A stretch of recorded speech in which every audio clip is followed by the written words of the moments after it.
Morning, everyone. Nice to be here in Cardiff for our last game, 12th test of the year. So it's been a long, is it the 13th? So it's been a long year, and looking forward to the last game of the season for us.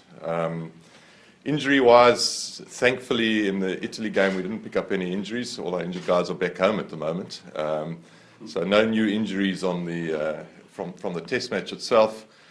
We did have two players that we've been obviously looking after and hoping they would be ready for this weekend. The one is Jannie Plessis, who's got a hamstring strain he picked up against England. Unfortunately, he's not going to be available for the game. He just hasn't responded enough. And the other one was Warren Whiteley, who unfortunately picked up a calf strain in training. So he's also been ruled out of this weekend. So no new injuries from the Italian test, but two injured players at the moment in the squad. Okay, will they be going home? That'll be the coach's call. He'll make the decision in terms of if he wants to keep them here with the team or send them back. We'll put out a release on that in the next couple of hours. Doc, 10-9 Tawarira, he was struggling with a bit of cramp last week. How's he doing? Yeah, no, he's good. Obviously, he didn't play this weekend, so he cramped towards the end of the game, and we made the decision just to give him a game off, get him refreshed and ready for this weekend.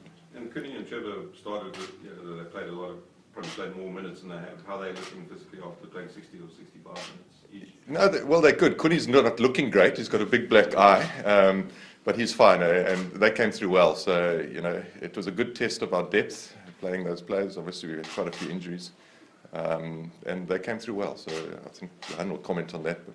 But that black eye won't be a problem? Can it not? No, he's fine. Pretty nasty, no, he's fine. Coenie's a tough guy. Just a word on Sean and a guy like Wayne from Millenium. Had a lot of rugby this year. How are they looking? Yeah, they're looking good. Obviously, for us, it's trying to manage the players as best as possible. So if we can't particularly manage them in the test itself, we try and manage them in training. So we do manage their load in training as much as possible. Dwayne last week sat out of 1 or 2 training days just to try and freshen him up as well. But as we said, they have played a lot of rugby, so we're just trying to manage them through. It's one more test to go, and that's where our focus is. Johann, you guys pulled off the win in the end with a few late tries, but what did you think of the performance overall? Very happy with another test win. If I'm not mistaken, it's 9 out of 12 this year. We knew before that this was going to be a tough test match, like every test match is.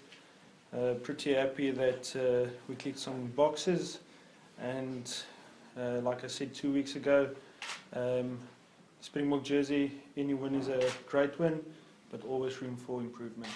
Yeah, and just a word on the line-out. So Henrik said something didn't work, you tried something new. Haven't looked at the video, but what do you think went wrong? I don't think they went too much wrong. We lost 3 line-outs, and they were crucial line-outs 5 yards away from the try line, so disappointed with that. But by saying that, we went for some golden balls at the back of the line-out. There's been quite a few things going on in the mall over the past few weeks, and we tried to get back ball, which is your best ball to drive. But credit to especially Parise, who read that quite well, and they managed to stop us there. Yeah, and the scrum effort was excellent, maybe until the last 10 minutes or so. Were you pretty happy with how those two youngsters were? Yeah, I think it was a good effort, not only from Coenie and Trevor and Adrian, but from the whole pack. I think we started the game well. It was some of the longest scrum sets that I've seen, that ball just lying in the middle of the scrum, 2 packs really going at each other. And I think we talked well in the scrums. I thought our technique were good, and a great team effort. You can only focus on what you can do, and then decisions are getting made. But I thought all credit to the pack, who really stood up against an excellent scrum. And from a tight loose point of view, I mean, guys like Coenie and Trevor really carried nicely as well. That must have been, they came around the corner and hit it hard. I mean, that must have been pretty pleasing as well. Yeah, I think that's why they're quality test players. Coenie scored that try. He made 11 tackles and had 6 ball carries. Trevor had a brilliant steal in the middle of the field. I thought he cleaned very, very well. And, I don't know if you guys were aware, but teams are pulling away from the maul.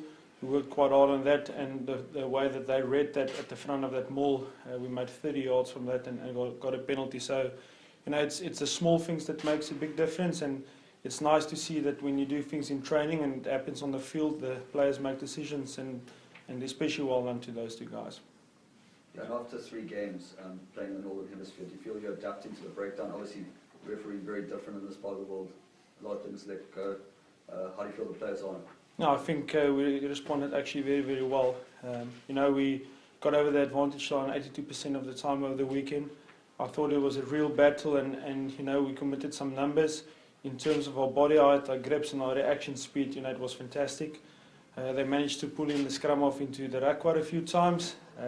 We can't do anything about it, but I thought we adapted well. At half-time, you know, we sent 1 or 2 more guys to the side of the rack to protect our 9, and you know, once we got quick ball over the weekend, I think we were pretty dangerous. Maybe just the last pass didn't stick, but pretty happy with the opportunities that we created.